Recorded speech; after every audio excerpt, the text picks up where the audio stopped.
Welcome everybody to the Rack Smash Cast, episode 3. Today we are going to be featuring Mr. Cyber Rob, the man, the myth, the legend. Cyber Rob, give a shout out real quick. I am the man. There's the only mythical thing is that I'm here right now. I don't know about no legend, so. I'm gonna turn you up just a little bit, make sure everybody can hear you. All right. So, Cyber Rob himself is a content creator on Twitch, an ex-cult member from the Jehovah's Witness organization, a signed musician, Reddit famous on r/roastme. He is a polylinguist, an international traveler, a self-proclaimed simp, and a great dude. What is up, Rob? Side note, real quick, guys. One of those was a lie. You have to figure out which one. When you told me, like, oh man, my little intro that I have is fire, I did not expect the self-proclaimed simp bit. That got me. The Reddit thing? Oh, that's you got to find that one on your own, Jerry. Jerry, I thought. So what's going on, Rob? I thought we knew this.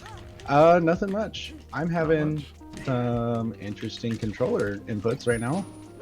It's like automatically pressing Z when I'm. Look at this. I'm literally just standing here. Oh. You might need to replug real quick. Yeah, hang on. A polylinguist? Nova, we're going to get into that later, okay, bro? Alright, there we go. You good? Yeah, I'm good. Okay. Alright.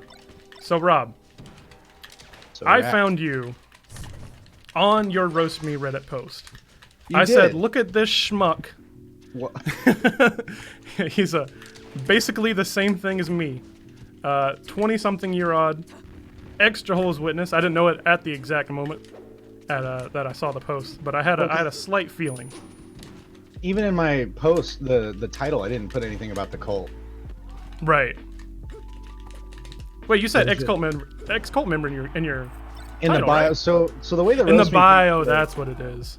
whenever you go and you post something in there, you get to put a picture of yourself, and in the picture you have to be holding a piece of paper that has r/roast me on it, and it's that way they can verify that you are consenting to do this, and it's Right. not just somebody else that's like, oh hey, I've got this picture of my friend and I totally want you guys to make fun of him, because that's not fun.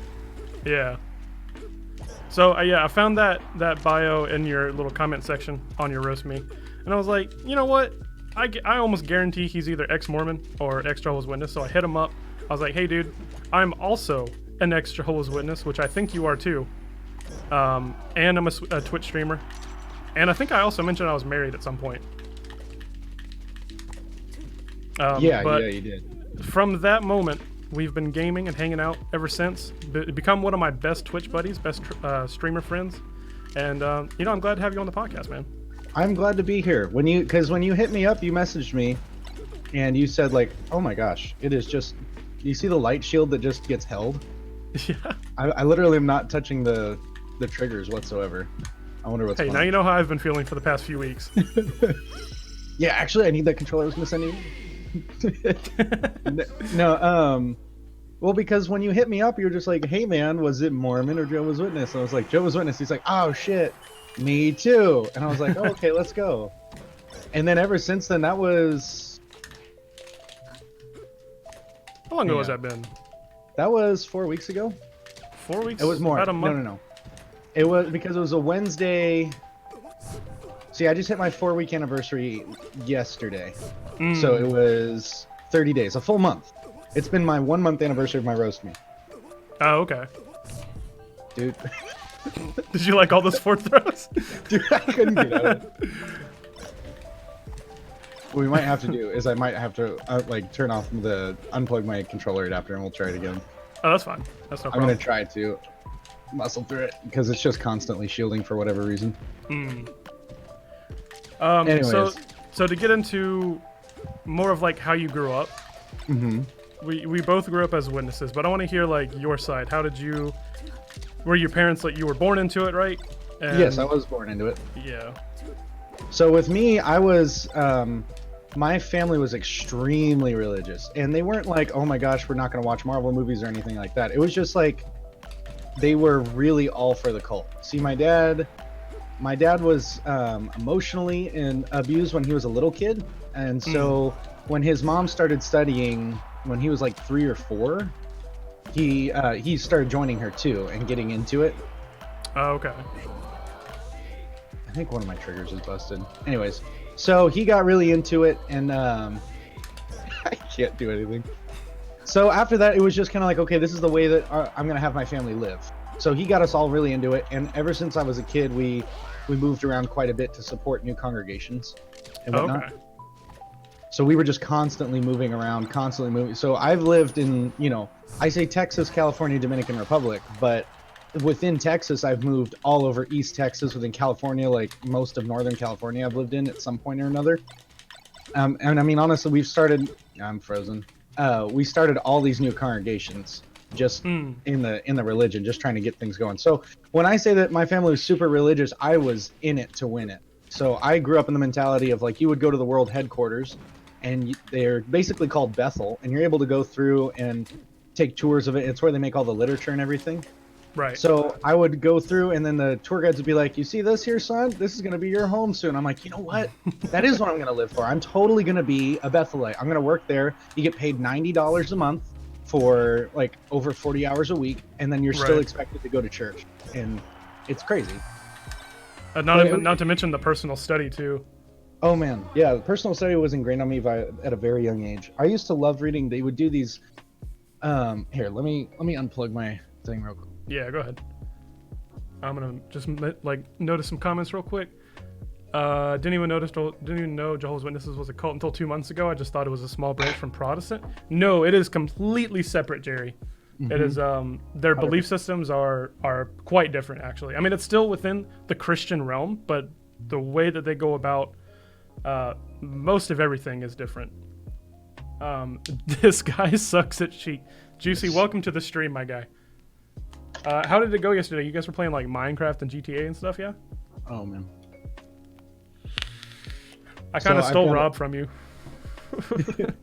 I've got it unplugged, but now my controller's not being recognized with the way it's set up. I think the lobby might have to be restarted. Oh, that's no problem. No problem at all. You're good. Let's try that. Are you still able to talk while you're doing all this? Yeah, of course. Okay. So, you can't. It's still not being recognized. Yeah, hang on. I'll just leave you can leave the lobby open. I'll just rejoin it with the code. Okay. Yo, what's going on, Eric? How's it going, man? Welcome back. Eric, I was gonna ask you, if you wanted to do the podcast, I was gonna hit you up on like Discord. I want to start doing a little bit of like the SC Melee guys, like you, Jesse, whoever else wants to. I'm not really that close to many people. There we go. Like that. You should be good. 100 down? Hell yeah, bro. I've been doing good, man. I took 2 shots before this. I'm feeling pretty good.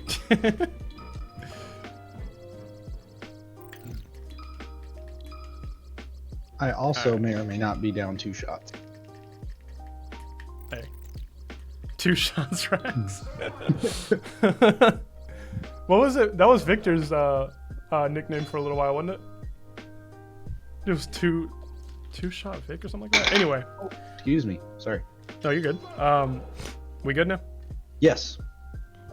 2 drink Vic, that's what it was. So, you were heavily invested into the Witnesses. 100%. Yeah, I was like I said, I was in it to win it, just to make sure, like, because I when you're in that religion, they tell you like, oh, there's no other way of life. You'll never have a meaningful relationships outside of it. Everybody else outside is just kind of gross and disgusting, and they don't know how to live properly. And it's not like they just endlessly bash people, but it's a fear-mongering tactic where they basically tell you like, hey, this is where it's at. You don't want to be anywhere else. Right. So I lived my whole life doing that, and that's why I was in the Dominican Republic, because I had learned sign language and Spanish, and we went and taught deaf people sign language. I don't want to skip ahead in anything, but it was just one of those things where it advanced my so-called spiritual career. Yeah. So long story short, I was born into it, and I foresaw myself staying in it forever. Right. So when did you start like questioning things? When did you start thinking, hey, these people aren't exactly what I believed them to be my whole life, pretty much? So to be honest with you, I get this question all the time from either ex-Jehovah's Witnesses or people that are familiar with the religion. And to be honest, there wasn't really ever a point that I was questioning it. I always had the lingering thought in my mind of like, well, what would God, because they always say like, this is the one true religion, everything else is false. So I said, well, what if this isn't the one true religion? What if this is, what if this is like the equivalent to being Catholic versus Jehovah's Witness, And then really the right religion was being Catholic all along. What would God do? If we believe that we're the right people, what do the wrong people get, essentially? Right. And so they would always say like, well, God would know, and he would know that you were just trying your best. And I thought, well, how does that encourage me to stay here? But I because you get so severely and quickly ostracized once you start questioning things, I only asked that to my parents once to get the reaction, not in purpose, but I was genuinely curious. Right. But for real though, that was probably the only time I really questioned it. After that, I was basically just in it, and I had my doubts, and I saw, because like you can't get drunk, you can't do all those things, you can't smoke weed, and I had countless friends that were high in the ranks of the church that were getting drunk every weekend and going to bars, and I was the one that got punished in the end. So that kind of took away my faith in the religion, because it stopped feeling like, oh, this is about God, than it is about a social group and people wanting to do what they will do. That's what I've thought for a long time. It's basically I'm better than you. not only to the world, but within the organization. Yeah. That's what I thought about it for quite some time. Like even before I was really questioning anything, I was like, this is just who's better than who. Yeah. Well, plus too, you get all those great stories about, sister, because they would have a second story or a second room. And, you would get brothers, if you would raise your hand, you could comment during church. And so you would always get the people who would be like, oh, Sister Payne in the rear. Right. Because she's in the second school. Stuff like that. Oh, okay. What actually led you to leaving the Witnesses? So I actually didn't leave. I was disfellowshipped, which means that you are kicked out, not allowed to talk to anybody from the religion. And it's a catch-22 as well, because you're not allowed to have any friends outside of the religion. Your only friends, your only contacts are within. So because of that, everything in my life, my family, everything, they basically was just cut away. So I was disfellowshipped at the end of February, and then 2 weeks later, halfway through March, my ex-wife and I had been having a lot of problems, and so 2 weeks after that whole debacle, I came home from work and she had left. Oh, it had been happening for a long time. She was going through a lot, and she had a lot of emotional issues. A lot of that fed into it, and essentially, it was a very stressful month from being cut off from my family and everything like that. But let me tell you, the worst thing that they do, so I went through 4 judiciary meetings, and Rax, you and I have talked about this. Right. They pull you into these back rooms, and they had 3 or 4 people there, right? These are what are known as elders in the congregation, and what they do is they judge you, essentially. So they ask you questions about what you were doing. At that time, I had just gotten my first tattoo, which is my shoulder tattoo of the Japanese kanji. Mm-hmm. And they took pictures of it each and every time, and then afterwards they would go home and Google the translation. And of course, if you're Google translating anything, you can find the most backwards way to explain literally anything. Right. And so they found out, reasoned that what I had was like, oh, he's a demon worshiper and celebrating Set and Baphomet in Japanese culture. I'm like, that's not really a thing.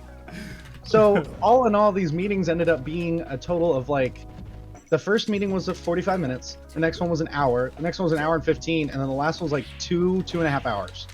And that last one was the one where they decided if I was going to be disfellowshipped or not. And I remember they told me that meeting was on a Sunday, and afterwards they told me, hey, so we're going to announce you at your next meeting, like at the next time you go to church, but it's not going to be this Tuesday, it's going to be the following one. So I had 2 different days of church to go through before they would announce me. And they told me, you can't tell anybody you're being disfellowshipped. You can't tell anybody, this is what's going to happen. You basically just have to carry on with your daily life and pretend like everything's fine.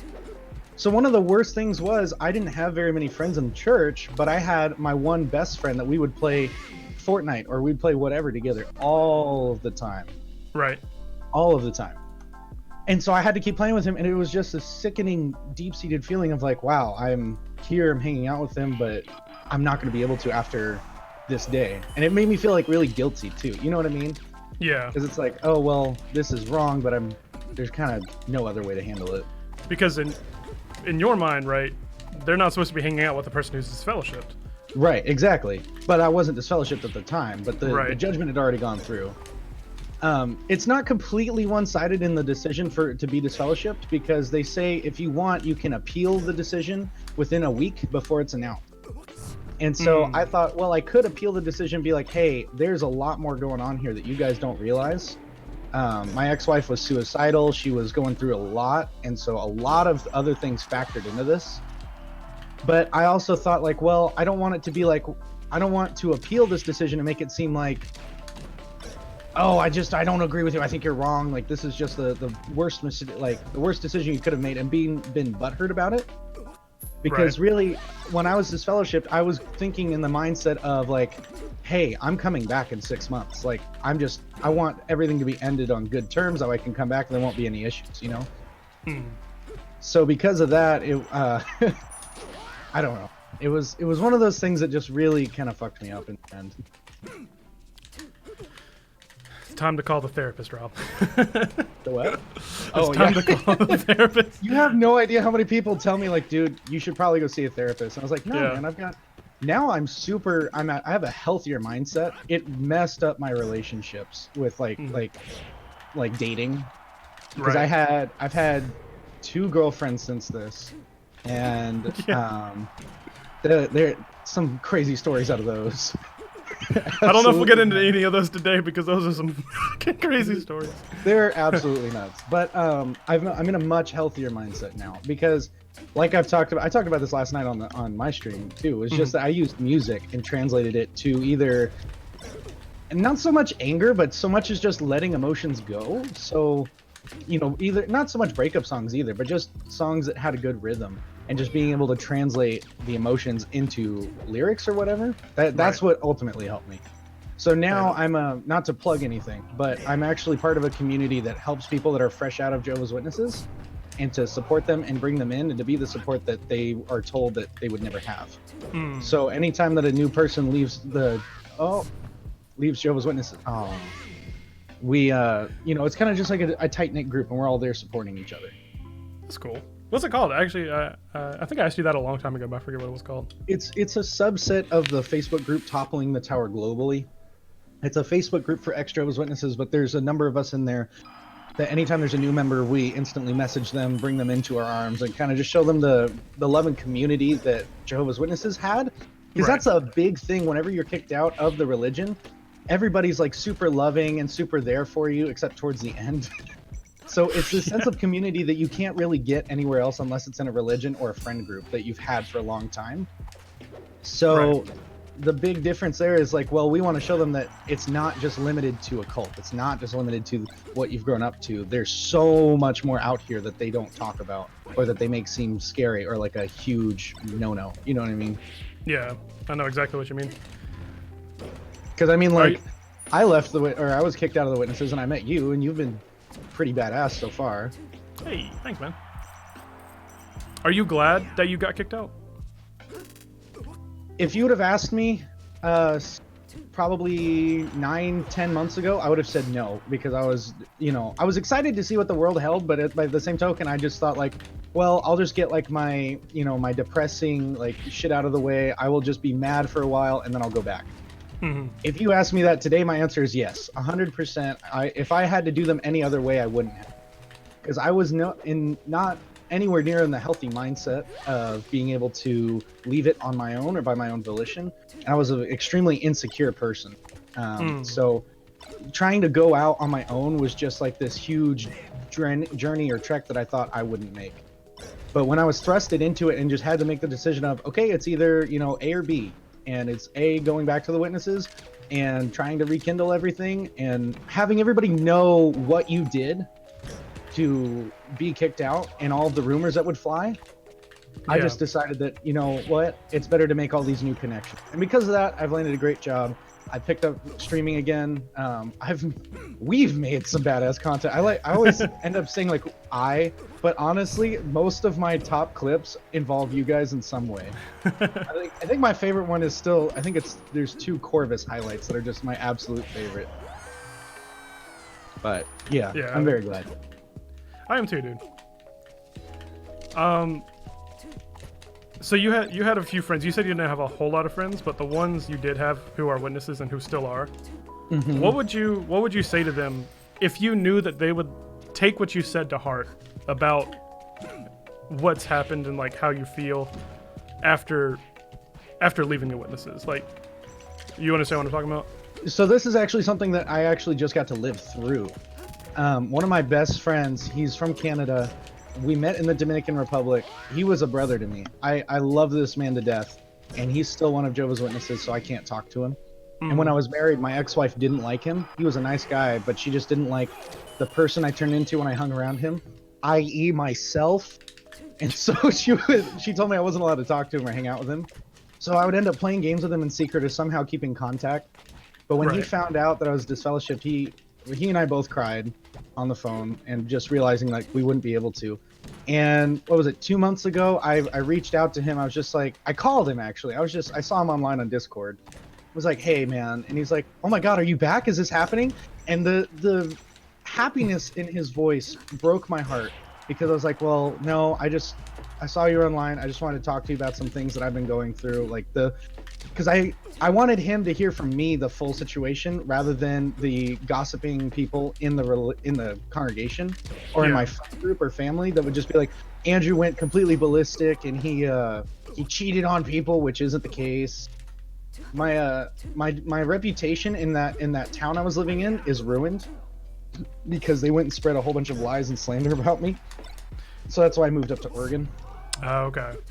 But I basically, afterwards, he texted me and he said like, hey, this isn't the right way to do this. Like, you need to come back. I'm getting married. I want you to be my best man. I want you to be there because I miss you. And I'm like, well, I can't, because it's not in the cards, and it's nothing having to do with you. It's just, I physically can't go back. I think even now if I tried, my heart wouldn't be in it, along with the fact that knowing all the hypocrisy and everything else that happens. I won't go into all of the political allegations or anything like that, but there's a lot that goes on behind the scenes that's absolutely frightening. So after hearing about all of these reports and actually reading about the real studies and not because that's another thing too, when you're in the Jehovah's Witnesses, they don't let you do any research about the religion that isn't put out by them. You can't go to a news outlet, you can't go to any reputable websites. If CNN were to put out an article about the Jehovah's Witnesses, you wouldn't be able to read it. Otherwise, they'd call you what's known as an apostate. Exactly.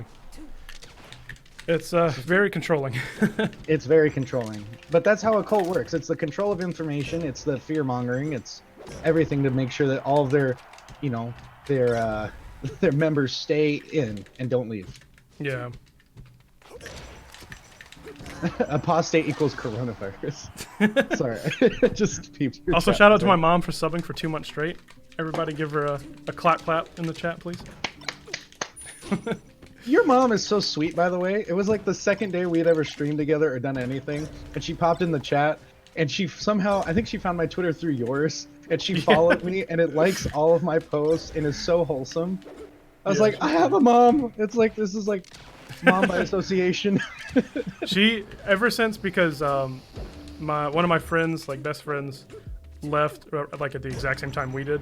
Yeah. Because we were like moving in together. Yeah. Her, my wife, whose parents and family are mostly still in. Yeah. And my friend's girlfriend, who wasn't a witness, but still her mother isn't like the best mother.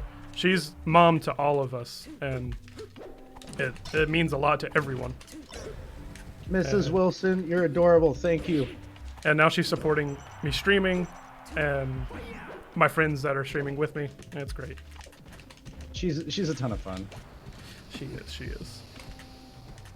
But yeah, anyways, to finish it up, I basically just told him like I couldn't, and then he hadn't responded from me whatsoever. He just kind of, we're still friends on Discord. He hasn't blocked me on literally anything, but he hasn't responded. Yeah, I got you. What if you could? The question I wanted to ask is like, if you could explain everything, and know that they would listen, like instead of just kind of shutting you down, Right. what would be something you would tell them? Because I was thinking of this question. Are you talking about like explaining my story or explaining like all of my surrounding evidence of like, hey, this is why I'm really not going to go back? Exactly, that's what I'm saying. So, I guess the best way to say it would be there's a lot of allegations that if anybody puts any time into researching it of molestation and predatory actions, things of that nature, I have gone through in my personal life, along with seeing it being witnessed from higher ups in the church and having no effect, nothing being done with it.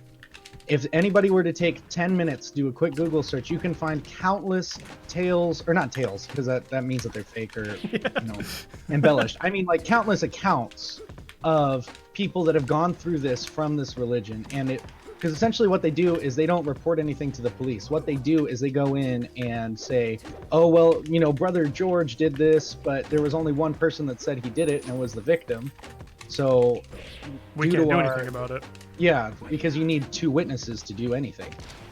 So because of that fact, they won't do anything else. They don't report it to the police, and it just kind of goes on Brother George's record as, hey, there was a possible case of this, but it was never proven because no one else ever saw it.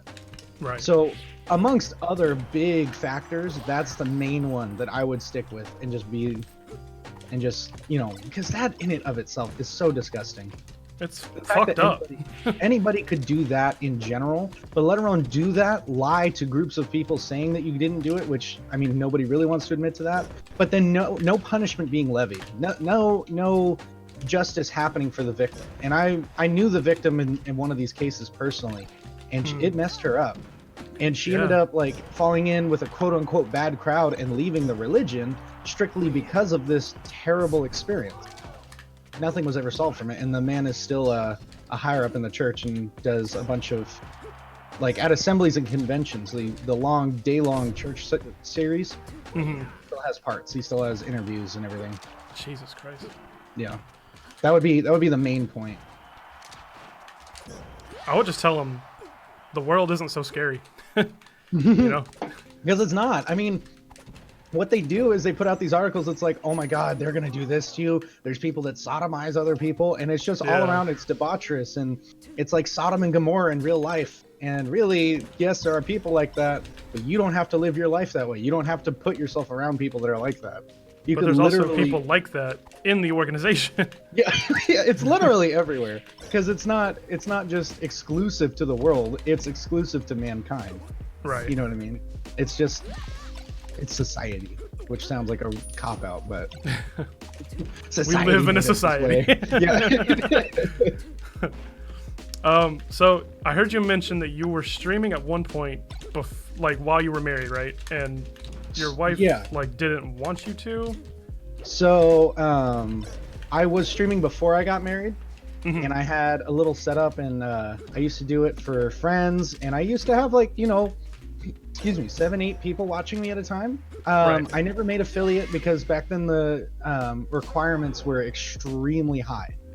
Yeah. I think you had to get like 150 or 200 followers, something like that. Now you can get 50 and hit affiliate. And so I never made any huge waves in it. I didn't have anywhere near as clear of a stream with graphics or transitions, anything like I do now. But it was just something fun that I did, and I had a little community going of people that weren't my friends. And then I was like, well, here's what I'll do. I'm going to have my 9 to 5. I'm going to be a regular pioneer, which is you go out and knock on doors for 840 hours a year or 70 hours a month. I told myself, I'm going to do this. I'm going to have a 9 to 5 full-time job, and I'm going to stream along with going to church. And I was going to make sure that I could turn my career, like my job or turn content creation into a career. Like that was my goal. Because honestly, with something like that, it's a pioneer's like perfect schedule of making your own hours, not having to worry about anything else, And I was just like, oh, this would be perfect. And then my ex-wife, when we were dating, she was like, oh man, I love that you play games. I love that you're a gamer. Haha. And then we got married, and then I'd be like, hey, I want to play a game with the guys. And she'd be like, no, I want to cuddle. I'm like, okay, let's cuddle. Because I'm big on that. I told you like last night on Bottom Energy where I'm just really big on wholesome things. Yeah. No, it's true. Like Yeah. well, because Fish said it the best when he was explaining it. It's just like somebody that's like soft and loves cute things and stuff like that. I'm not afraid to admit that. Yeah, that's fine. So, but it started happening all the time, and she would actually not allow me to play games ever. And I've been a huge gamer. In fact, if you guys ever look at my About Me page on my channel, I tell the story of the first gaming console I ever got. Mm-hmm. Because my mom was violently against video games. My cousin played them, and my cousin listened to Coheed and Cambria and like Seether, and he got disfellowshipped, and so she's like, well, everything he did must be part of the devil. So I was never allowed to. But once I got games and I was able to buy it for myself, I didn't look back. So I had about a $1,500 collection between vintage consoles, current gen, everything. I was collecting, I was playing, like they wouldn't just sit stagnant on a shelf. And then I had my gaming PC. And after we got married, like a year and a half, or not even, it was probably like 8 months. She was like, okay, the time has come. It's either me or the games. I'm like, well, what are you talking about? She's like, you are going to sell all of your consoles except for 2 and your PC, or we're just, that's it. There's really no ultimatum because you can't get divorced in that religion. Right. So when that happened, I was just like, well, obviously I'm not going to be the immature kid that's like, I'm going to choose games over my relationship. So I sold everything. And the other stipulation was I wasn't allowed to sell it on eBay because I shouldn't be fueling somebody else's addiction, as she so lovingly called it. So I had to go and trade it into GameStop. So my God. my $1,100 in all of vintage consoles, they had just started accepting trade-ins for those. I got $400, like not even. Like, it was probably like 360 something. Dude, it was nuts. I'd still be upset about that shit. Well, like another thing, I love music, and I had this vintage Vox tube amp, right? This beautiful. I loved the tone. It was so bright and warm, and it sounded amazing. When we were moving from our apartment to our house, she took it, and because I wasn't there, she just went and said, well, I don't know what this is. Andrew never uses it because I didn't have the time. And she basically put it a for free sign on it and put it right out on the street corner. So my $1,200 guitar amp just was swiped in a matter of a minute. And I can't be mad at the guy that took it because I'm like, if I saw that sitting there, you bet your ass I would be there in a heartbeat taking, Oh my God. So yeah, so I was told after that I had to stop streaming because she felt there's a big thing like you're not supposed to seek fame when you're one of Jehovah's Witnesses. Mm-hmm. And so she thought by doing that I would be seeking fame and even doing a YouTube channel, anything. So I just wasn't allowed to. And then I basically erased all of my content. I left my Twitch account active for whatever reason. I'm very glad I did because I loved the name at the time, but I had to rebrand once I really started. So this is the same Twitch account, right? Or is this the exact same one? This is the same one. But all of my content, everything's been deleted. I took everything off. I just left the account active. I thought maybe it would give me a boost like when I started back up. Like somebody would recognize the name, but that's like so many eons ago in internet time that it's just like I'm a thing of the past at this point. I was already not even like a blip on the radar at the time, so it's whatever. Yeah.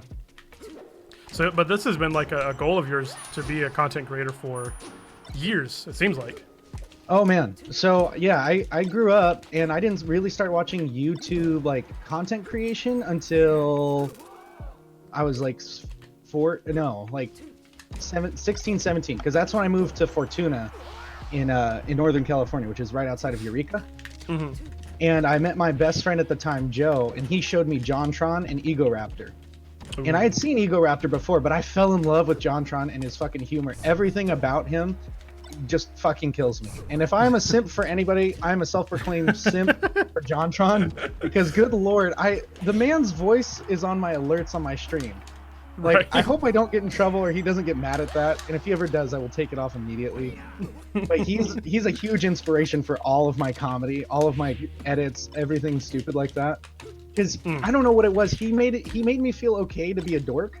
because a lot of his things, if you watch it, they are pretty dorky. They're Right. pretty, they're funny, but it's kind of like, well, that's not like a joke humor. That's just like he quick cuts to his face and then puts Illuminati eyes all over him. It's just like it's something quick and fun like that that made me feel okay to be who I felt I was, because I was still figuring myself out at the time. So now I try to emulate that for inspiration, but I don't try and just quote different creators. I try and come up with new original material.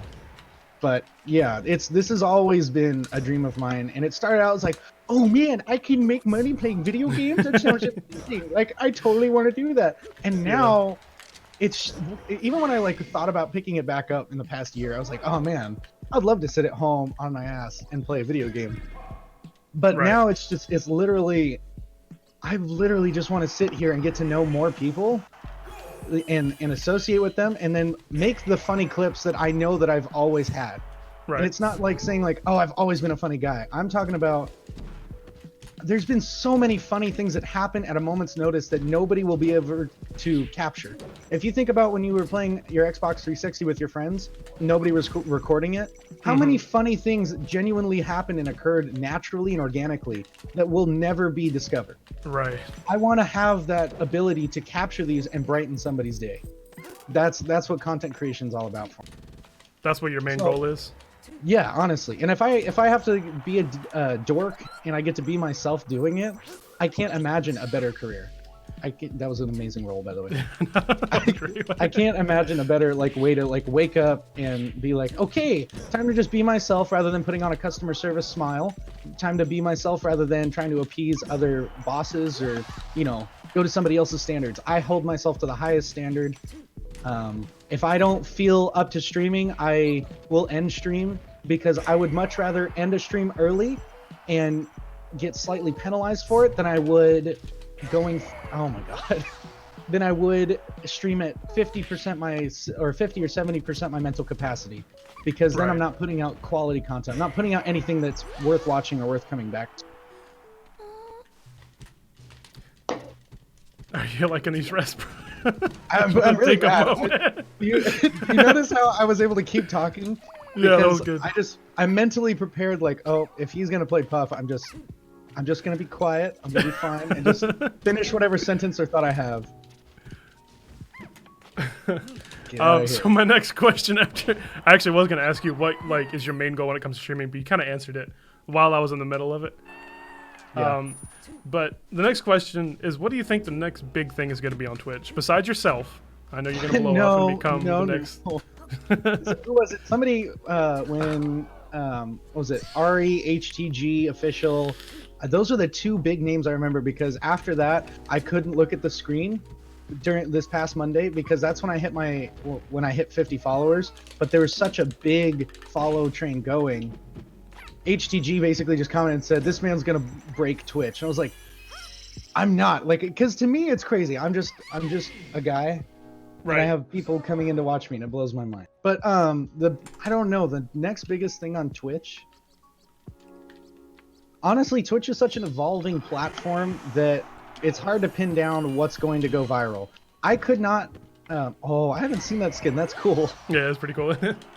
I could not have thought that Fortnite was going to capture as big of an audience as it did. I mean, I imagined it was going to have a big following because it was cartoony and a shooter, so kids all over could play it, but nowhere near the effect that it actually had.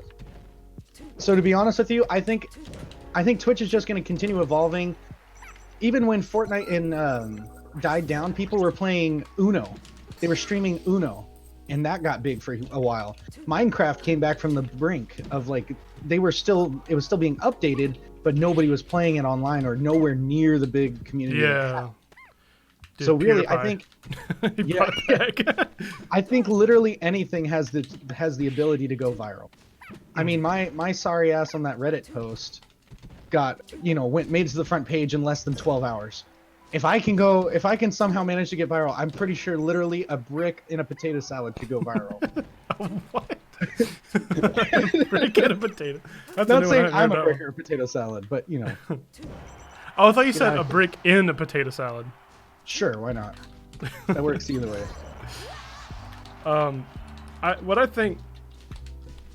what's next for Twitch is I think it's going to be like higher production. So that's You think why so? I try to focus on like having the highest quality stream I can. It's not amazing at this point, but you know, What are you talking it's about? getting better every My time. man. Look at my man's profile right here. Look at his channel and his overlay on the left-hand side. Do you see this artistry that's on the left-hand side? His controller over. This shit's fire, and my man dogs himself. He's like, "Oh, it could be better." Yes, Rax. It can. It could be better, but it's fucking incredible right now. It bugs me so much whenever I have friends that shit on or dog on themselves all the time because they think I could be doing X or Y better, you know, because you're already doing a killer job. Appreciate what you've got. Yeah, I understand, and I'm very thankful for what I have, and like I'm able to like afford these things with like my job and stuff. But Right. I just think that's where the trend is going, is like even higher quality than we're already seeing. Are you Like talking higher about, like, quality cinema transitions, quality or art, you know, video, everything about it can be better, and I think that's what's coming next because the content is already good. Like people are making amazing content on this platform. Yeah. But a lot of times the quality isn't what it is like you would see on YouTube, which I know is kind of a different platform entirely because you can like, you know, cut and edit different things in a way. Right.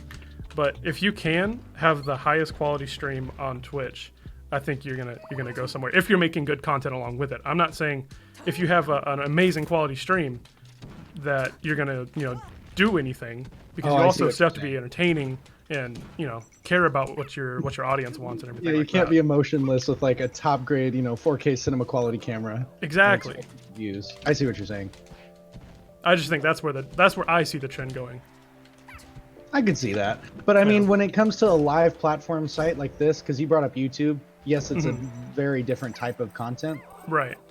but it's hard to get a super high quality something like that when it comes to live. I mean, it can be done. I'm not nowhere saying it's impossible. I would love to touch the ground, Rax. I'm not gonna lie. I'm so close to winning. The this stage is match. lava, bro. The But stage is no! lava. But I can see that. I could definitely see somehow, you know, content taking off in that way of being ultra well produced and, you know, to the highest quality. I Exactly. imagine there's even some people doing it right now. There are. Actually, you know what? I just saw Amazon is putting on a live concert with like Jack Johnson and his band, What? and it looks really clean. When was the last time Jack Johnson was ever even mentioned? I know, right? Where's my man been? Because like I don't the know. last thing I heard was banana pancakes, and then like He he's played it. gone. He played it on the stream. Did he really? It was good. Oh shit. That was the first Jack Johnson song I ever learned, because the little intro riff is just, you know, do do do do do do Right. do. And I had a friend at the time. She was like 23, and I was like 14, and she's like, "Oh, that's my favorite Jack Johnson song." I'm like, "Gonna get the lady." She ended up getting married. There's one thing I know about you, Rob. It's you are a ladies' man. Don't see. This is the part where I run away. I'm literally petrified of what my roommate told you, because he came out of his room last night when I went to bed, laughing his ass off, just staring at me like a cold hard stare of just like, I'm like, "What did you do?" He's like, "What you told me to." I told him everything. I told him everything. I hope he left out some very crucially embarrassing ones, but we'll see. I mean, it's up to you to tell the story. I heard the full story. I actually prefer, honestly, not hearing the full story so I can be like genuine with my reactions too. Right, But right. I got a little bit of the taste of each of the stories, and this is a perfect segue into our stories portion of this podcast. Would you look at that? So, Fuck your Marth. so I'm gonna give some context clues to help you like jog your memory, Oh shit. Yep. and you know, then you can tell us what the fuck was going on during this time of your life. Okay. Okay. So the first one, and I saw the Snapchat of this, and it was beautiful. No. I can't put it up on stream unless I can like play it on my phone, but You I can don't think that would be. Oh yeah. I don't think that would be really good. So use your imagination whenever you guys are listening to this. However, apparently, some time ago, in the near past, The near past. Rob was locked inside of a porta potty on a job site. God. Yes. Rob, what this happened? is a real thing. Okay. We so I work for a restoration company, right? Right. This house burned down. It was this old lady that was obsessed with weed and she had like a bunch of cats. And to put this into perspective, practically the whole trailer burnt down, except for this recliner in the living room that held Stan. Stan was a plush like mannequin doll that she called her traveling companion. And HR of my company wanted to know if he had a dick. So of course I reached down trying to pat around, see if that's what it was for, because we were trying to figure out if it was a sex doll. It was not. And then there's a picture of me floating around at work now, and they have it hung up in the break room of me grabbing this mannequin's crotch. And they have it hung up. That's great. Yeah, they have it hung up. So, anyways, we're at this job site, and I had to go to the bathroom. And my roommate, it was just me and him at this job site today. He had just gotten out of the porta potty. I was just like, oh my God, did you blow it up? He's like, haha, yeah. So I go in and everything's fine and dandy, and I hear something like scraping outside. Right. And I'm kind of just like, it's probably just nothing. You know, we're in a weird part of town, but I'm nowhere near afraid for myself, you know? Right. So I go to walk out, and then all of a sudden I can't get out.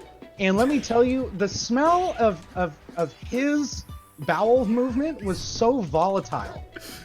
It was so rotten that I was gagging, right? There was no natural air in this enclosed space. I'm trapped in here because he takes a piece of granite and puts it through the little like lock, and then he takes a stick or he takes red tape and tapes the door shut. So I'm in here gasping for every last breath. I can't breathe. I'm like suffocating. And he comes over, he's like, "You okay, bud?" And the video is literally me pushing the top of the door open, gasping for air, laughing, coughing, choking, saying, "You better get me the fuck out of here, dude, I'm dying." He bought me lunch afterwards, so he made up for it, but oh my God, that was such a horrendous experience. It was rough. I was in there for probably like 4 or 5 minutes, because he knew what had happened, but he was just gonna leave it be, and he just wanted to let me suffer. In the video, it looked like there's this like 10-foot long board. Yes, there was. Oh, that was the stick. Yeah. So he like propped it up against the door and kept it shut. There was no way out. I was in there for the long haul. The best part about, just so you guys can like picture this a little bit better, in the video it starts out with him walking down the sidewalk, showing the whole setup, how he has it set up and everything, and like, then you see Rob peeking his little eyes out the door. He's like, Please, let me. I'm gonna kick your ass. I'm dying. Oh man. Oh my God. That was rough. That's a good one. We're still friends though. We're still friends though. Oh yeah, of course. Can't be mad at that. Now you look back and laugh at it, right? I do. I look back and laugh at all of my mistakes. There's not one thing I've done that I'm not able to laugh at. So this one's probably my personal favorite. I don't know if the story's good, but just the premise of it was amazing. So, an undisclosed person told me that the first time that you guys were like, one of the first times you were hanging out, you had just gotten your VR headset and was like setting it up. No. Unpause the game, Rob. Okay, all right. You were setting it up. I'm sorry. And apparently didn't realize that you could see what you were seeing on the TV. No, I knew. Oh, you knew? Okay. And so the first thing that comes to your mind is, hey, hang on. I need to offer up some context here. Oh no, let me finish, and then you can add some context. Okay. So the first thing that comes to Rob's mind is, hey, I wonder what porn's like in VR. I'm not a disgusting person, okay? I'm not like a man's man where I'm like, oh, dude, like, did you see that girl's tits or anything? That's not me. So the context to this story is I had just gotten this VR headset from my ex-girlfriend, and we had broken up, but she got it for my birthday. So I was like, he had come over to help me move things into the room I'm in now, in my office.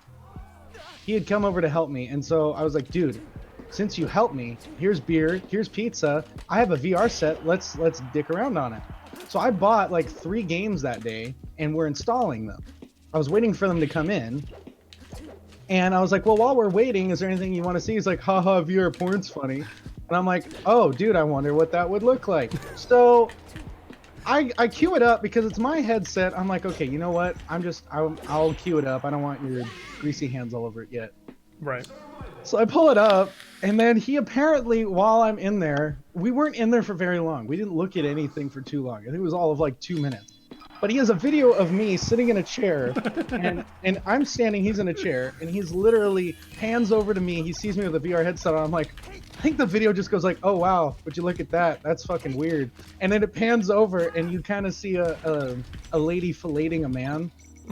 But you don't see anything. Like, you literally just see the head. He cropped everything out, right?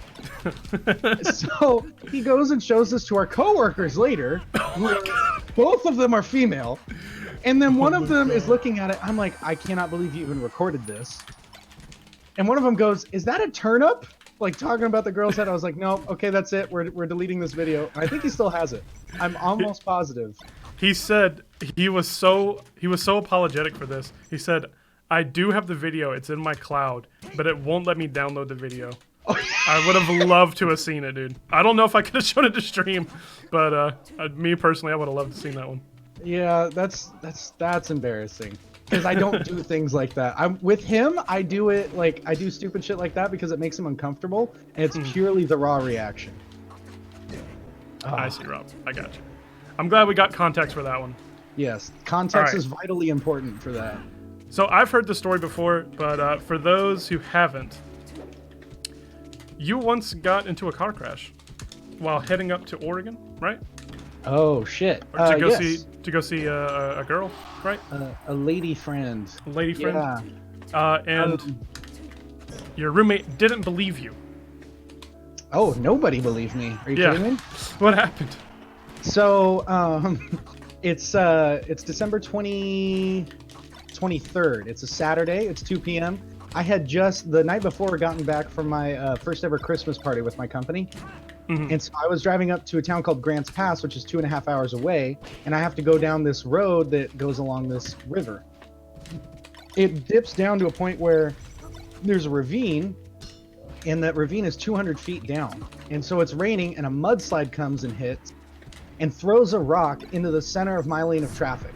I literally can't do anything about it, so I just hit it head on. I hit it head on, and then it sends my car careening off of the 200-foot embankment all the way down to the river. I flip 180 degrees horizontally, so it's like rotated onto my passenger side. I hit a tree midway through, snap the tree in half, and then it turns me around back forward towards the road, and it throws me into the water. So I'm conscious for all of this, and time's happening in slow motion. And so then all of a sudden I look up and I'm like, I'm literally just laying there, or I guess I'm buckled in and laying there upside down. And so I'm thinking like, oh my gosh, okay, it's time to like fucking Tom Cruise this shit. Like I start like trying to take my hands and like and feet and kick out the driver or like the windshield, and I can't do it. I'm like, okay, well let me unbuckle it because I can do that. I didn't put two and two together that I might be upside down. So I instantly just fall into this lake of water that's in my car now. So I like crash down and I'm like, I gotta Tom Cruise this. And I remember saying that to like every first responder, like Tom Cruise is full of shit. It doesn't work because I'm punching out everything. And so then I finally like realized, okay, this isn't working. There's more water. By this point, there's like 1.5 feet of water in my car and it's piling in. And what in the hell is this? What was that? Wait. I'm sorry. Go ahead. Damn. So I finally look up and realize that my driver's side window or door, my driver's side door is like able to be opened without an issue. So I open it up and I just scream like help, and believe it or not, there was Caltrans workers right up at the top. So they were able to come down. They went and I walked out of it. I didn't break a single bone. It felt like I did. I thought I had broken like 20 bones. It was rough, but I survived and I walked out of it. And I just remember on the drive back, I'm in so much pain. They tried to medicate me, but I'm not all there. And so what ended up happening was there was a female EMT driver, and she was super nice, super helpful. and the guy that was helping me in the back was helpful too. But he goes, it was a curvy road, so I was just like, I said, "Hey Abigail, thanks for going so easy on these curves. It makes me feel that much more comfortable." He goes, "What?" I didn't hear him. And this guy's like, "This kid said you had nice curves." And I was like, "No, I'm not like that." I actually met up with that EMT guy later, and we got a beer. He was a cool guy. Don't do this to me. Oh, Don't wobble me. So you called your roommates too, and like some people you work with. So right? I get off. That's why the story was coming up. So I get up topside. I'd lost my personal phone, but had my work phone. Mhm. I call one of my coworkers, who wasn't a huge fan of me, but I didn't have any other choice to call. I was just like, I have to call. Right. So I call her, and she's like, "Oh, haha, okay, very funny, Andrew. Fuck you. I'll see you on Monday." I was like, Jesus "Oh my God." Christ. And then I call one of my other bosses, and I call him and leave a message, and he doesn't respond. And he's just like, he told me later, like, "Yeah, I thought you were drunk or something." I'm like, "I've never been that drunk. God. I would never drunk call one of you guys. That was just not something that would happen." So then I call my roommate, and I was like, "Hey man, I'm okay. I just want to let you know I am in a, I was in a car crash." She's like, "Really? Like, this is a stupid stunt to pull, my guy." I'm like, "No, Hunter, I'm literally like," and that's when my voice started to get shaky from the shock. And I started like, "Hunter, I'm not kidding." Oh my God. Oh, I'm okay. My arm feels like it's broken. I'm shaking. EMT's on its way. He's like, "Holy shit." And he had locked his keys out of his car, or in his car. Yeah, he told me that. He couldn't come to me, so he contacted one of our buddies, and he took his beat up old truck and came down 45 minutes out of town to the hospital where I was at to come get me and support me. So after that, no matter what Hunter does to me, I owe him my life. I feel like I honestly, I love the dude so much. We give each other, I give him more shit than I give you, Rack, and I give you a lot of shit. Yeah. So I honestly, I love the dude with all my heart, and I'm there for him whenever he needs me. We have one more story. These aren't as bad as I thought they were gonna be. I've done some really embarrassing shit. Hey, maybe he went a little bit easy on you, even though you said not to. Yeah, I think so. All right. So, at one time while you were on a job, you found an older gentleman's personal items under the bed. What? Does that make Yeah. sense? Yeah, Okay. I'm following. And I didn't really get too much else other than that. Besides, this is the one thing I do remember from the text he sent me. You had to vacuum up his tissues. Oh! Oh! I have a video of this too.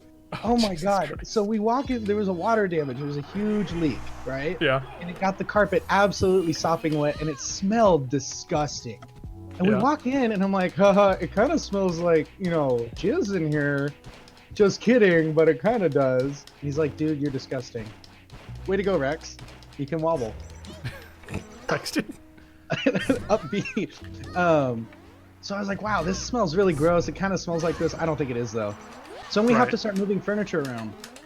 We move his mattress, and between the mattress and the wall, out comes tumbling these socks. I was like, oh, that's a weird place to put your socks. And then we move it even further, and behind the mattress there were these napkins. I was like, oh, I guess, everybody, if you don't have a garbage can, that's where I'd put them, I guess.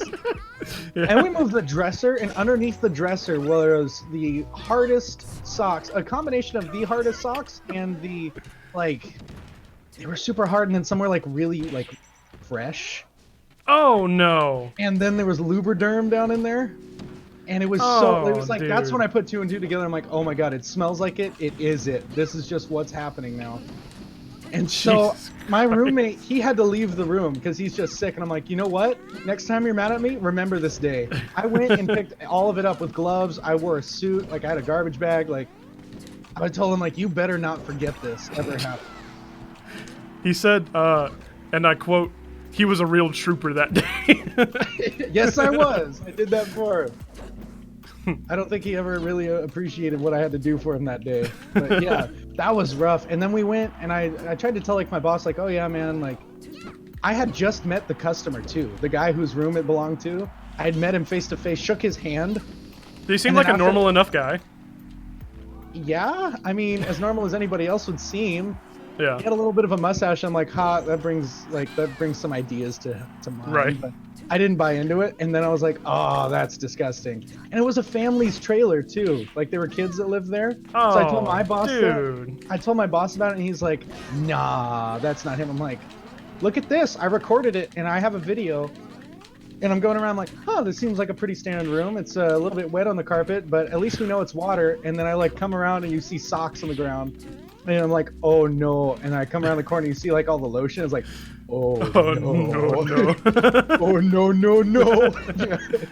Like my heart sank at the very moment. Mm. So yeah, Well- that was the time. That's not even like one of the grossest things I've had to do at work, to be honest with you. Jesus. He said he couldn't remember everything. And you guys haven't been like roommates or friends for that long, he said. Mm-hmm. So there's, I mean, obviously he doesn't know your whole life story or anything, unless he does. He kids. I'm a big sharer, as you know, Rax. Right. So he knows a lot more about me than he puts on. He knows too much about me, to be honest with you.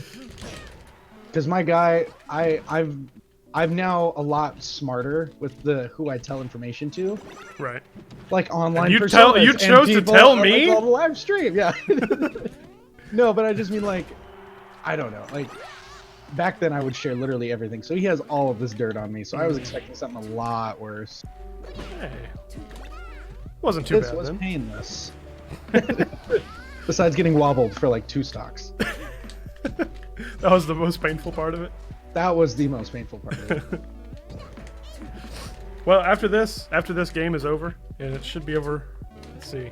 Right. Wow. No. Don't you do it. I know what you're going to do. Should be over No. right. Oh shit. No.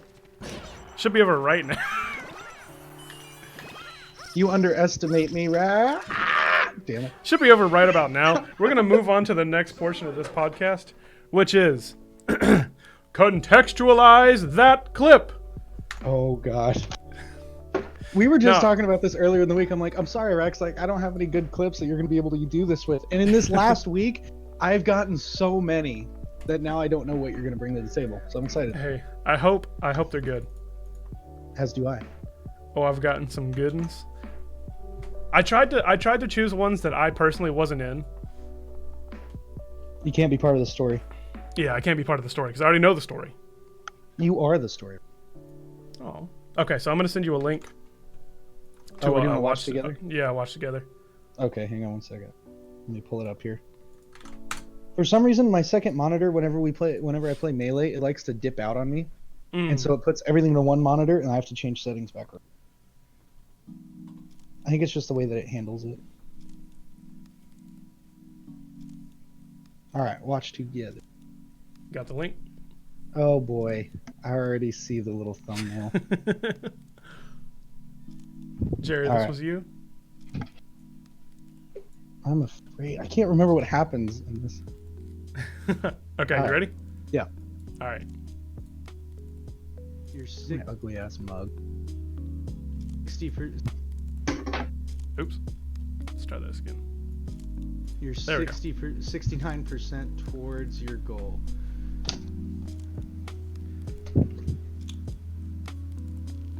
Nice. I love the way it cuts out. I look Nice. so pissed. I look so pissed off in that. What was the goal? Your follower? Yeah, my follower goal. I have a 125 follower goal, Oh. and at the time I was exactly 69.0%. I think like 3 times before that, somebody already made like the 69 comment where in the meme where it's just as nice. So you could see like if you rewind the clip, like right when I read it where it says 69%, I just like 69% towards your goal. I lean back, I get annoyed, I'm just like transition. Nice. I wasn't that annoyed. It was just part of the little bit I was doing there. I thought it was funny, and then somebody ended up clipping it. Which now that I've had a lot more people watching my streams at one concurrent time, all of my cringy shit and none of like some of my funny stuff too, but it's always like the embarrassing stuff that gets clipped. Aw, Jerry, this my one boy, is? clipped this one. This one's good. Let's go, Jerry. All right. So the best part about this, and I have to pause it at like a specific frame. It's your face, and it makes me crack up. Is it another emote face? It's coming. Perhaps. What's coming? Come on. Come on, don't be an asshole. Hey, you need this. Just get me the fuck out of here.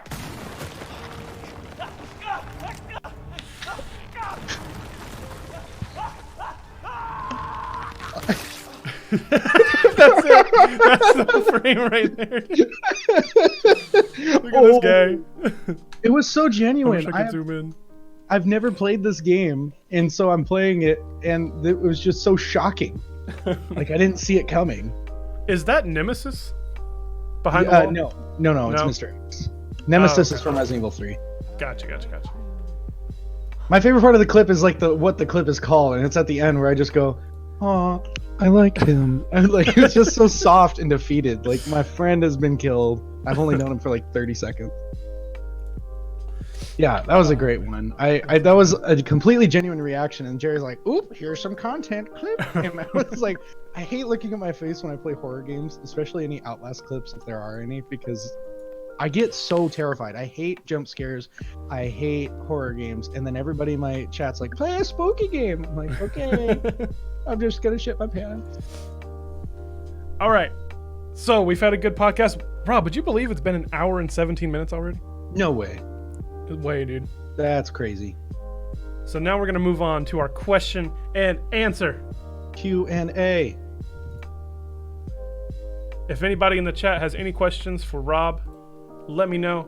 We'll try to answer to our best ability. I'll give him a minute. Also, I just want to shout out Airy Bird. Thank you for the follow. Aw. Also, last night, I think during your stream when you shouted me out, El Mooch followed me. So shout out Dude, to that guy. Which is hilarious. He came by today and he was like, "Every time I come by, you're playing Ice Climbers." I was like, and then I looked at his channel. He mains Ice Climbers, and I'm like, I'm not doing these guys justice. Ask Rob if he joined us on Valorant because I'm just better. I think he's talking about last night. Yeah. So it's Yeah, not yeah, because Hatters is better. It's because Hatters is a cooler dude. Is that right? Yeah, and he's a lot closer to me. So like, if I really wanted to, tomorrow I could drive out and see him. You really could. I theoretically could. It'd Yeah. be a long drive. I'd have to go down that same road that I got in my car accident in, but you know what? I could do it. So do you know exactly where Hatter lives? Not exactly. We talked Well, I mean, about, not like his house or anything, but and his social security. No, I know the rough location. It's about 5 hours away. oh, okay. Still quite a while, but Mm-hmm. ask him if he'll beat me in a Widow 1v1. Who I- said that? I did Who said see that? the Was that clip. Jerry?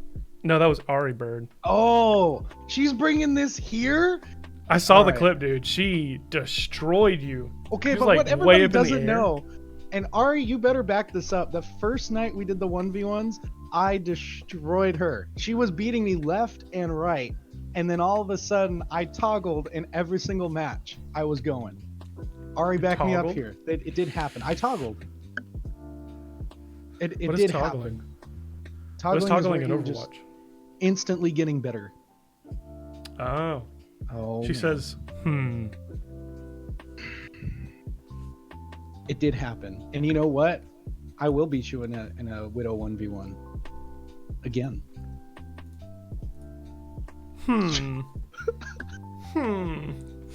What? Did she back me up? What happened? No, I don't think that happened. Oh, great. You know what? I'll just have to do it again. Ari, I hereby challenge you to a specific 1v1. This is for all the marbles. Pride, honor, glory. Maybe some friendly betting of some information. HTTRZ.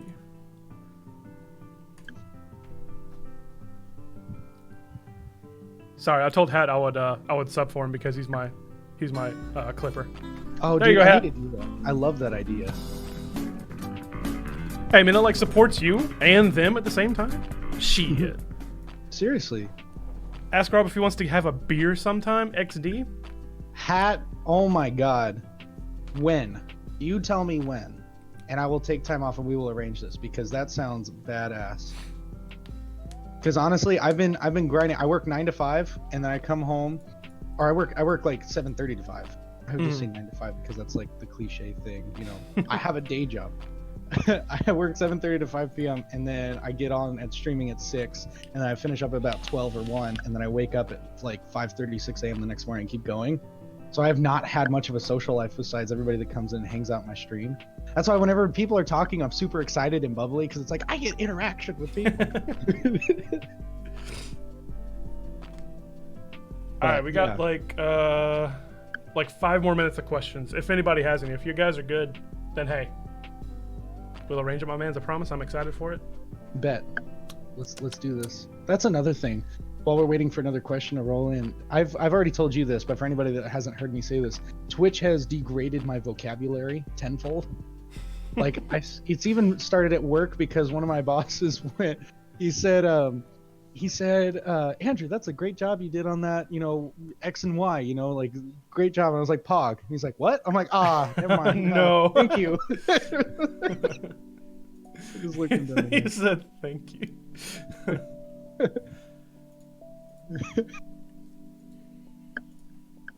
First PC game Rob had? Ooh. PC or Mac? Because my first computer ever was a Mac. Let's go with that. First computer you had. The first computer I had was a MacBook from 2006. That thing was slow as all hell. Mhm. And the first legitimate PC game I had was... It's either Quake 3 Arena and it's Command and Conquer Red Alert 2 combined because I got them at the same time. Quake 3 Arena I played by myself in secret because you weren't allowed to play first-person shooters in the religion. And then Right. Command and Conquer Red Alert 2, even though it's about war and strategizing war, I played the shit out of that with an elder in one of my congregations and his son, who's like 6 or 7. Isn't that weird how like some people are fine with it and It's other so people weird. aren't?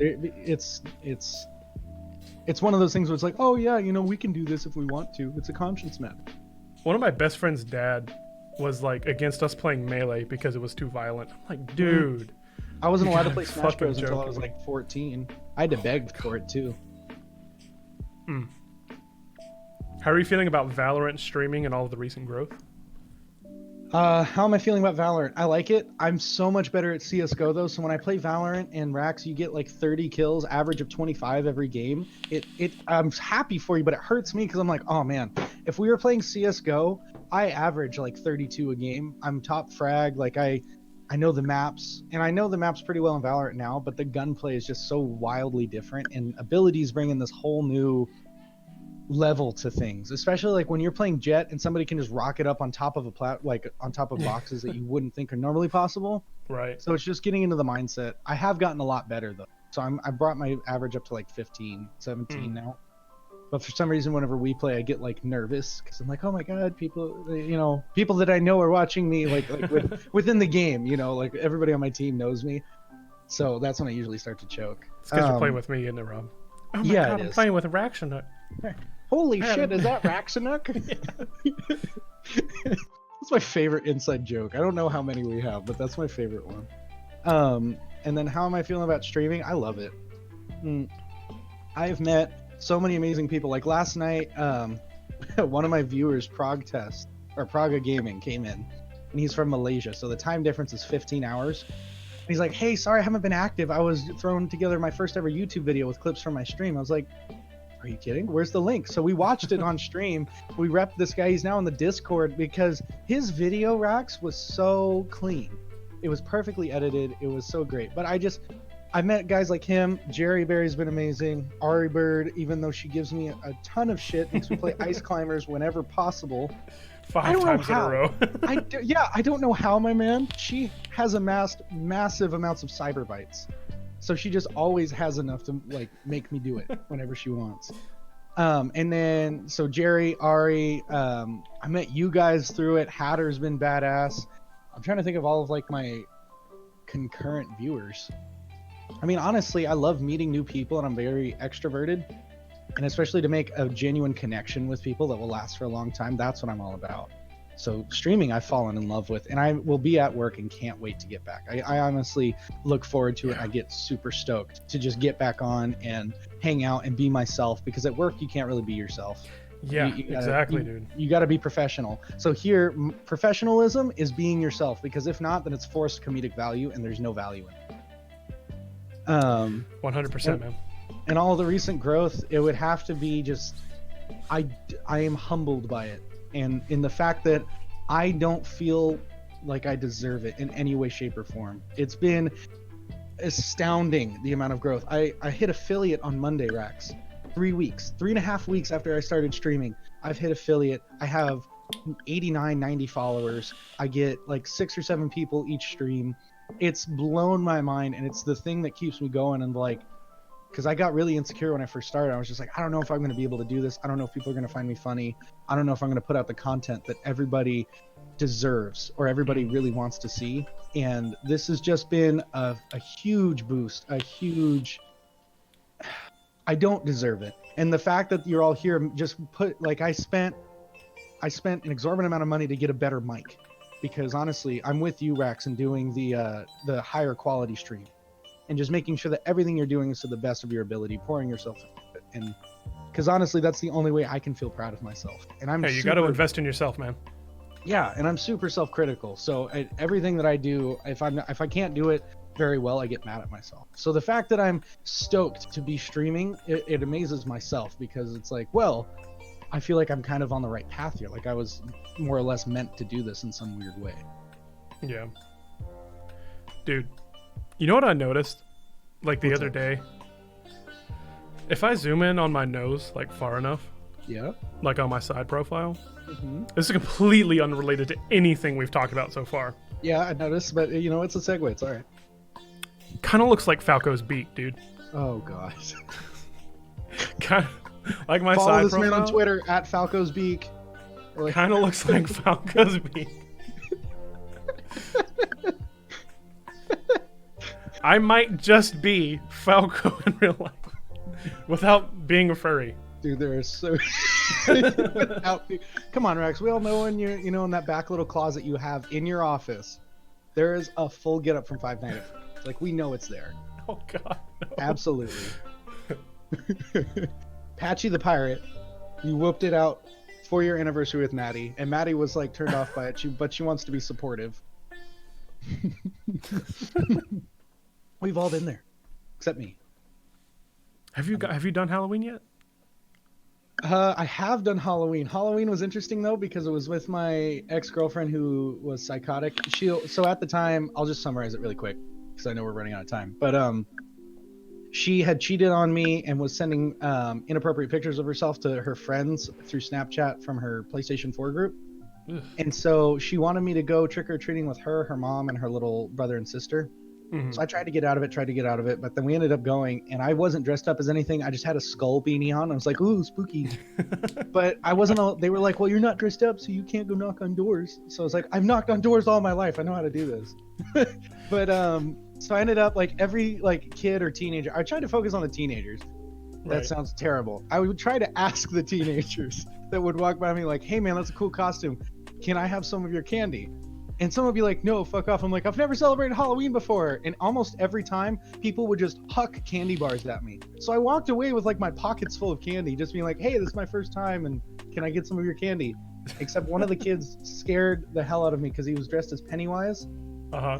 He hid in a bush, my man, and jumped out. And I swear to God, that was the closest I've ever been to like hitting a kid, because it was just so quick. I didn't know what to do. You're I like, was just, I was so afraid, and I just went to react. I was like, oh no, that's a kid. Oh, I'm so sorry. Are you okay? Like, nothing happened. I was just like freaked out. That's what happens.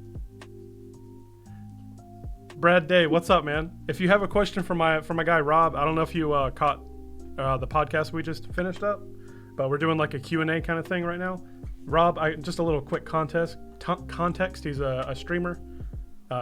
record signed musician. We didn't actually talk about that a whole lot, but he's a signed musician. He's Reddit famous. Can speak like 40 languages. It is not. Traveled the world, and he's a simp. So I mean, anything you got for him. Why do you end on that note? It's fine. It's like, here are all these positive, redeeming qualities, and by the way, this guy's a fucking idiot. But here you go. Oh man. But after the Q&A, everyone that's in here need to go follow Oh, Rob over on his stream. Rob, can you link your? you want me thing to real quick? link my? I'll do it. Okay. I got you. Cyber. Ari says she'll double follow me. Aw. Oh shit! I'm sure most of you guys in here are already following him, but if you're not, please go check him out. He's great. So wholesome. Thank you, my man. You know, and I was saying this yesterday. I kind of just want to say it again because it kind of goes along with Hat's question of how do I feel about the growth. Rex, Hat, Fish, Juicy, Corvus Captain, all of you guys. I fucking love each and every one of you. I love everybody that comes to my channel, comes and hangs out. Ari's been a ton of fun, and I can't wait to see the day whenever I kick her ass and see what she tries to cook up next. But you guys have been such an inspiration in helping me keep my head on a swivel and you know, bringing me back and forth, because there was times when I would stream with you guys when I would only have myself and my roommate as my viewers, because Valorant was such a game that was popping off that I was just like, well, you know what, we'll just have fun. And because of that, I got into the habit of it, and you guys are so supportive, so helpful, always reaching out, always trying to bring me in to generate new content. That way I'm not just sitting on the sidelines. Rax, you've been a huge, immense help and support. You guys see how we act like here on stream, but outside of the stream, we have a Snapchat streak going. We have like, we've gotten extremely close in the 4 weeks We've known each basically other. fallen in love. And so you keep bringing that up. I wasn't gonna say anything. No, I'm kidding. But like, I'm planning a trip out to where he's at to go meet him in person. Like, oh, Robinhook. That's right. That's our ship name. That's our ship name. Of all people God. that I was gonna get shipped with, Robinhook is where it's at. But it's the wrong person to ship with. Wrong person. I'm just kidding. You're a cool guy. But no, and I really do appreciate you, and having me on this podcast was a lot of fun. I really do appreciate it. But just even you reaching out and hitting me up, because the way that we met was so serendipitous that it feels like it was meant to be in a weird way. That our paths were supposed to cross, and we were supposed to go through what we've been through to bring us to this point and to bring us to this top quality content that we both know that we can make. Dude, what a fucking way to send it. You missed the clip context? Ah, I'm sorry, Jerry. You can watch the VOD though. You can watch the VOD after I end the stream, because I'm not gonna keep streaming after this. I'm just gonna head out. I'm gonna head out. He out of here. Yeah, I'm out of here. But I will be back Monday starting at 7. Rob, you're back Monday starting at 6 Pacific Standard. 6 Pacific time. But other than that, Rob, dude, thank you for coming on. Thank you for hanging out. Thanks for the chat. Thank you. I'll probably see you Monday. You'll probably More see than me likely. before then. Oh yeah, probably. We'll probably play some games later on tonight or something off stream. At some point, yeah. I'm gonna start writing Robinhook fanfics, dude. What the fuck? I like the Kappa Pride though. I keep that energy. Kappa Pride. Oh man. All right, my man. Well, I will catch you later, and thanks once again. Sounds good. Hey, thank you very much. This was really fun. Yeah, man. All right, peace, dude. See you later.